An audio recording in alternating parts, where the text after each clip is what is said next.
Yeah, but how's it going, everybody? It's your boy, your buddy, your best friend, your brother, Byron.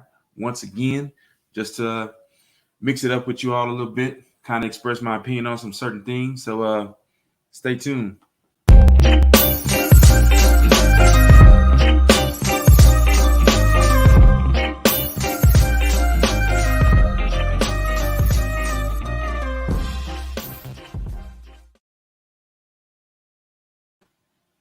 Yeah, welcome back. It's been a few days since I've been on here, but just got a couple of things I want to share with you guys. What's going on in the world right now? Um, as appropriately, I guess titled "Another Day in America." What's going on? I mean, I don't know. It's kind of hard to judge if it's gotten better, if it's gotten worse. But you can clearly see now that agendas are. If you first of all, if you haven't seen this the past 2 to 3 months, I don't know what to tell you. But agendas are definitely at play. Uh, it's it started off maybe as a vaccine thing, uh, but now you see it's rolling into more of a political thing because you can see most of the states that I guess that how can I put it? Most of the states that have most of the counties actually that have Democratic, mayors and local government, they're the ones still, going a little bit overboard with the mandatory mask. And um, you can see right here, um, the rioting city. Those are the cities that mostly had, if not all, most of them had Democratic leadership. So that's you could think that's just a coincidence, but I don't think so. Uh, and also right now, you have Texas, Arizona, I think part of Southern California, but definitely Texas, Arizona, and Florida, which is, to be honest with you, the majority of that is red. They're trying to come down on those states and saying it's just like an explosion of a positive test now for the C word. It's weird. We used to say the C word. We used to think cancer. Now the C word means something totally different. Hmm.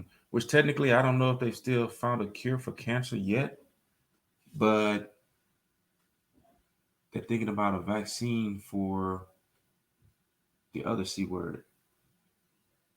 I don't know. It's kind of strange.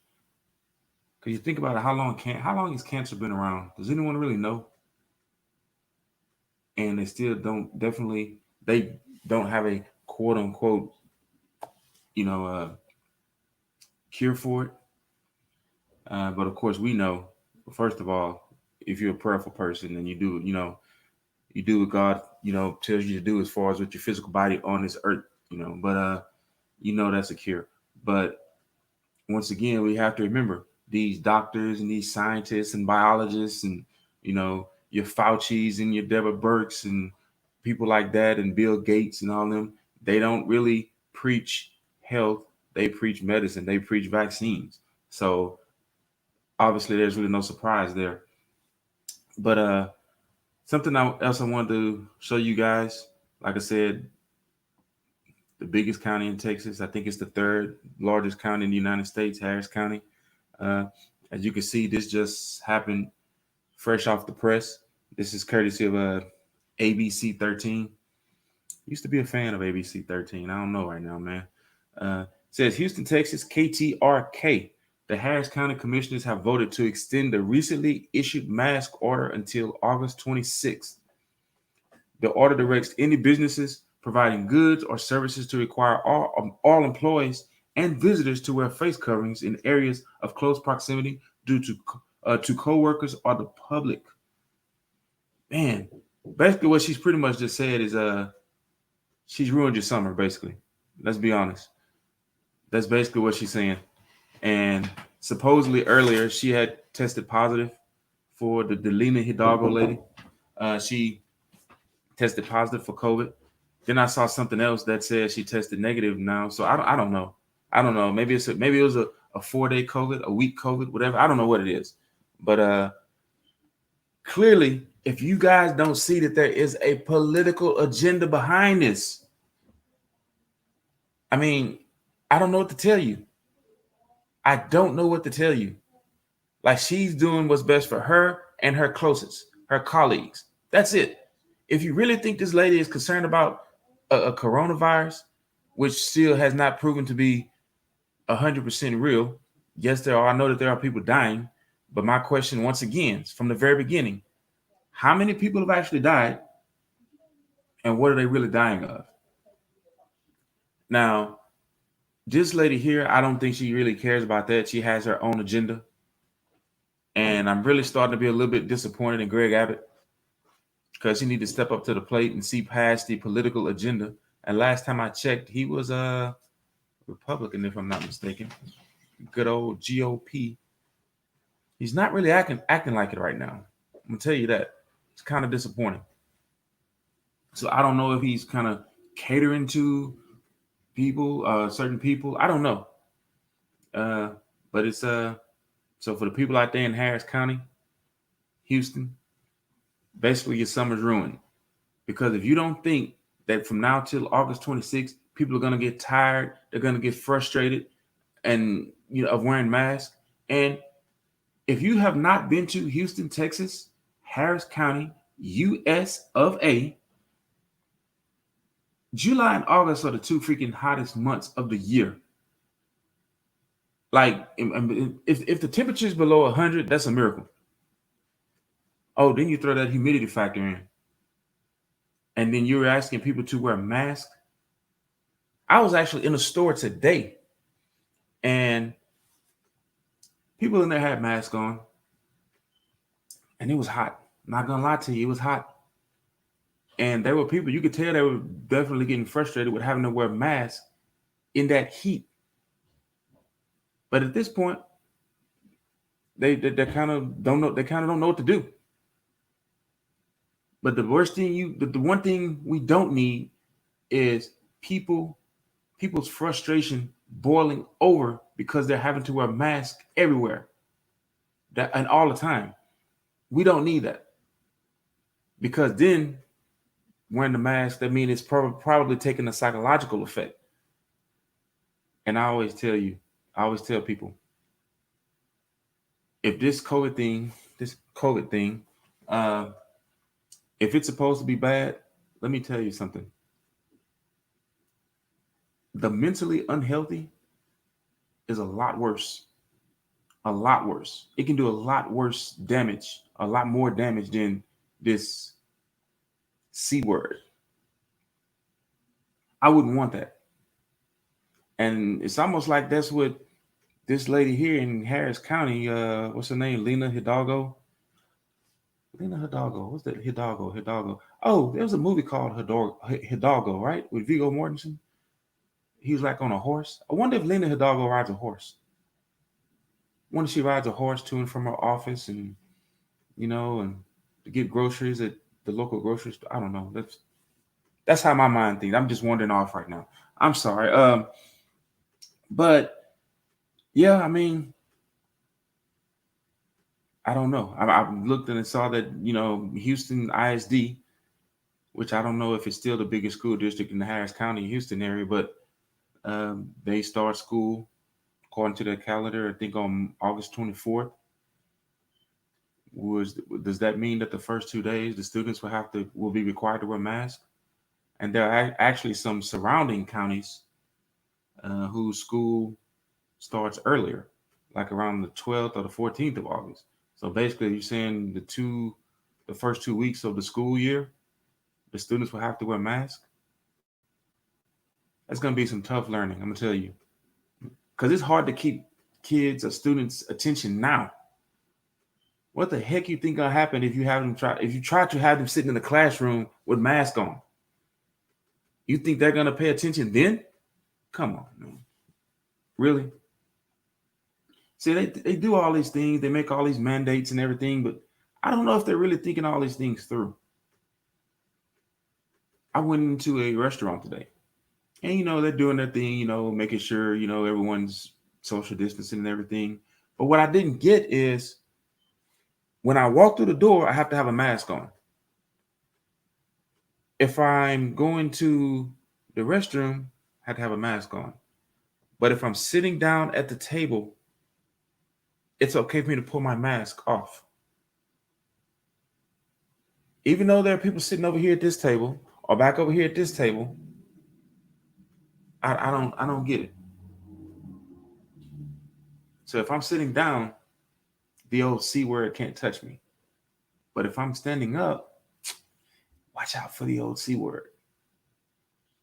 I don't know if they think these things through, but I can tell you what, it's going to be a lot of frustrated people over there in Harris County, Texas, for the next 6 to 8 weeks. Because let me tell you, on any given summer, every summer, actually, as I said, if you've never been to Harris County, Houston area, and the surrounding counties during the summer, even though they're used to the heat and the humidity factor, but it does start to make people a little crazy. I mean, just visit for a couple of weeks. I've literally known people to move out of that area. They told me, "Oh yeah, I used to live in Houston, or somewhere near Houston, but I had to move because the heat and humidity was just too much during the summer." And there's really only like probably 1 or 2 months of winter, probably only 1 or 2 days, but of winter. But it's gonna start making people a little crazy, a little antsy, and that's the one thing you don't want. Then again, maybe they do want it, but I digress on that. Another thing I want to look at here, I think this happened last week. Let's see here. Thank the gentlewoman. Next, we move to Mr. McKinley. Thank you, Mr. Chairman. I'm going to direct my first question to Dr. Fauci. The New York Times, CNN, and Washington Post have relentlessly criticized President Trump's response to COVID-19, calling it a failure. You heard today, a lack of leadership. But wait, as you know, nearly 750,000 people have died in America from drug overdose, and we still don't have a solution. AIDS has killed over 700,000 people in America, and we don't have a cure for that either. But look, the first case of COVID was diagnosed in America just 155 days ago. And according to testimony we had earlier this spring, the pharmaceutical experts say that we could have a treatment by fall and a vaccine by January. Keeping in mind, it took almost 10 years to come up with a vaccine for the influenza and 4 years for mumps. Nevertheless, the media and the left simply can't help but criticize President Trump. So my question to you is, do you think that President Trump is being judged fairly? No, actually, that's an unfair question, because you're asking me to pass judgment on the press's treating of the President of the United States. It may be unfair, but numerous times you've commented and criticized or contradicted what the president says. So do you think he's being judged fairly? Well, it depends on what you mean. I mean, I work in the White House, and I believe that everyone there is doing everything they possibly can Thank you. to do what they need to do. So Dr. Fauci, you said as late, and I got a newspaper article that as late as March 31st, there was no consensus on. Yeah, let's get out of that. Very strange how fast they could actually have a vaccine for the old C word. Because if you look, I mean, I think, Mr. McKinley from West Virginia had a good point on that. It takes forever, seem like, to make, to create a vaccine for other things, and some things they still haven't figured out yet. Like I said earlier, have they ever came out with a cure for cancer? He was saying, with the drug, opioid, whatever, epidemic. Over 750 some odd thousand people have died from that. 10 years to make a vaccine for the influenza, 4 years to make a vaccine for the mumps. But they can have this ready in a year, maybe less. Look, I don't care what you believe about the coronavirus, the good old C word, but you got to admit that's kind of strange for them to have a vaccine that fast. If this thing is so deadly, that's kind of strange. Now, would you want to take a vaccine that's been created that fast when generally it takes years, or several years, or maybe even never to create vaccines for other viruses or diseases? Me personally, nah, it's something's kind of strange about that. Something's a little off about that. My opinion, this is just me. The only time you will have a vaccine created that fast for something, one, is if that something is not as bad as people make it out to be, or two, maybe you knew about that something 2 years ago, 4 years ago, 5 years ago, 10 years ago, and the vaccine was already created. Other than that, it doesn't make sense. It does not make sense. Anyways, that's just my opinion, my thoughts on that. Hope you guys enjoyed the little bit of information I give you today and my commentary on this. Once again, as I've been telling everyone this week, Jesus loves you. And there's nothing we can do to separate ourselves from the love of God. And I definitely hope you guys subscribe and definitely give the video a thumbs up. I'll definitely appreciate it. Once again, it's your boy, your buddy, your best friend, and your brother, Byron. You guys be blessed and stay woke.